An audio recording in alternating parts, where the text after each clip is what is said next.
Sous le drapeau flottant à l'état-major de l'escadron mobile d'intervention en sigle EMI, le commissaire de police Nour Sebo Kokela avait présidé la minu-parade ce mercredi 8 octobre 2025 à l'intention des hommes sous ses ordres. Une fois son entrée, le commissaire de police Nour Sebo Kokela, commandant EMI Chikapa, avait été accueilli par les honneurs militaires rendus par le sous-commissaire adjoint Kapanga Poutou Papi en ces termes.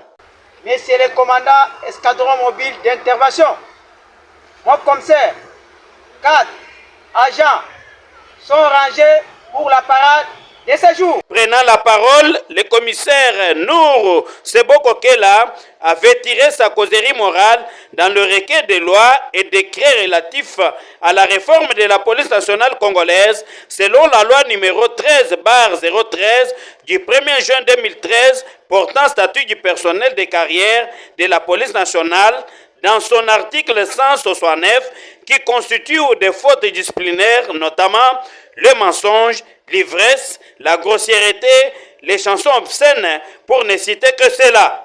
Écoutons le commissaire Nour Sebo Kokela dans ses explications, assisté de son secrétaire Yves de son unité qui faisait la lecture.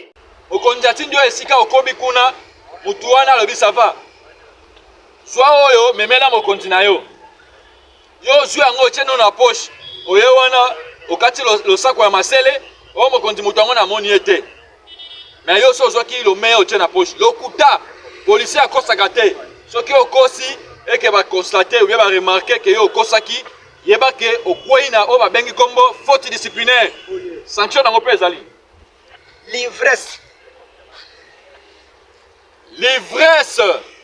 l'ivresse la kisi nini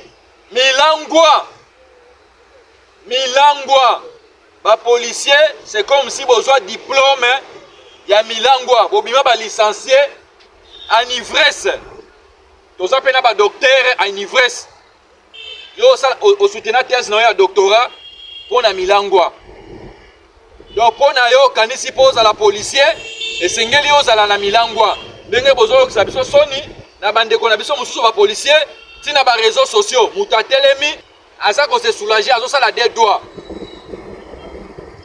aza ko pisser en public. Est-ce que muto aza na état normal ako ko sala yango et là on ni netindi ya sala ndengona ko aza na milangwa yeba ke yo policier tango yo so tie milangwa okwei na faute disciplinaire. Okay. La grossièreté enzombo minene komimona komilakisa likambo wana yo yebi yango te balobaka oyo abotama na connaissance aza te biso nyonso tu tosalaka nini toyekolaka me moninga oyo amoni ke likambo oyo ozosala eza mabe ndeko tala likambo oyo ozosala eza boye longwa yo olingi otangisanga oyebi mbula ngai ekotaki la police eza mabe, ça fait partie de la faute disciplinaire. Les chansons obscènes. Les chansons obscènes. Et la kisineni. Banzembo ya mabe. To se mobiliser to lobike samedi moko weekend to sala ta marche de santé. Ou bien to sala muchaka.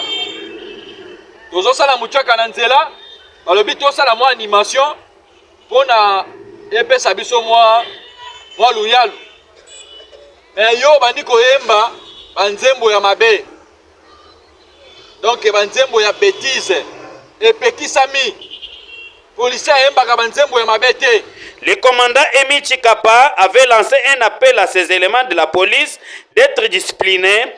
Cette discipline qui se définit comme une obéissance prompte sans réplique aux ordres du chef et mettre en application la mission régalienne de la police nationale qui est de sécuriser les personnes et leurs biens. Discipline nde nini? Nani a yebi définition de discipline? Oui. Discipline, c'est une obéissance prompte, sans réplique aux ordres donnés par le chef. Elingi koloba nini? Tangu bapesi yo mitindo esengeli na yo kosala nini? Kotosa yango ndenge balobaka na lokota ya Lingala kotosa sikasika awa kozongisa monoko te eza slogan te eza mpe nzembo te discipline ezali kotosa sikasika awa kozongisa monoko te non ntango tozoloba yango na monoko esengeli mpe tosala nini tosalela yango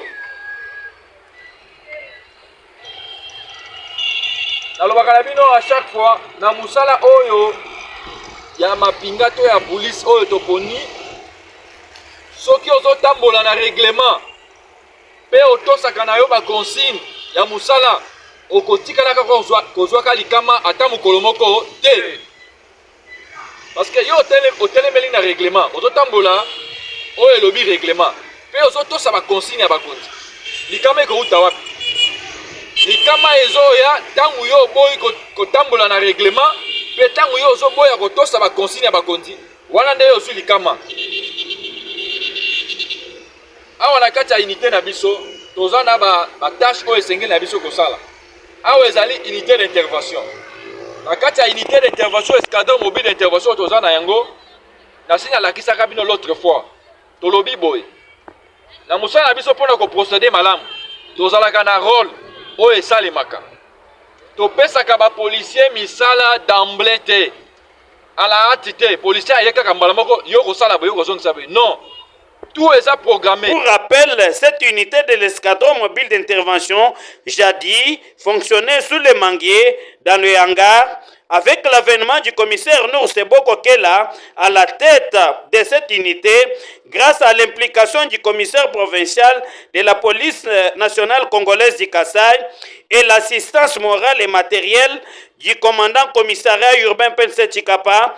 3 bureaux ont été construits, parmi lesquels un bureau du commandant bien équipé et le bureau du secrétaire, un bureau de ses 2 adjoints avec bureau pour l'OPJ, un cachot avec des pièces notamment, une pièce pour les hommes, une autre pour les femmes et un dépôt. Contacté après la dite mini-parade, le commissaire de police Nour Seboko Kela, commandant Emi Chikapa, entouré de ses gradés, répond à nos questions en ces termes. L'essentiel ezalaki que tolobeli Maïmatali instruction ya musala. Pourquoi instruction ya musala? Parce que na musala na biso ndenge na uti koloba na parade soki bapolisier baza na instruction te bakotambola botama nde esengeli à chaque fois korapelaka bango à l'ordre bayeba comment musala oyo etambolaka parce que tozokomona mwa bafai mike ezali na epai ya bapolisier nde à chaque fois tozorapelaka bango mpo bapolisier bayeba na ndenge ya kobongisa esaleli ya mosala mosala oyo toza kosala mission na biso ya la police ezali kobatela population na biloko na bango mais soki tokomi kosala le contraire eza malamu te nde yango omoni tosali mini parade oyo mpona korapele bapolisier à l'ordre na kati ya article 169 ya statut du personnel de carrière na kati ya article wana eza kolobela mingi Maïmatali bafaute disciplinaire parce que bafaute disciplinaire ezali babiloko oyo eza kobebisa esaleli ya mosala ya la police esengeli na police nyonso tu ayeba ke eza na makambo oyo esengeli na biso kosala epuis eza na makambo oyo esengeli na biso kosala te na mosala oyo parce que na mosala oyo soki okomi kosala mai oyo epekisani yebaki ozokokwea na baviolation de consigne mpe okozala mutu oyo à chaque fois babanda kokangaka yo souci majeur ezalaki ke baelema bacomprendre article 169 ya statut du personnel de carrière elingi koloba nini na kati ya article 169 ya statut du personnel de carrière nde baénumérele biso bafaute disciplinaire ndenge outi koloba wana ndenge tolobi na parade bamensonge. Le mensonge ça fait partie de la faute disciplinaire, querelle ça fait partie de la faute disciplinaire, retard na appellation na rassemblement ça fait partie de la faute disciplinaire, et puis koboya ko rendre honneur et pas ya bakonzi ça fait partie ya ba faute disciplinaire.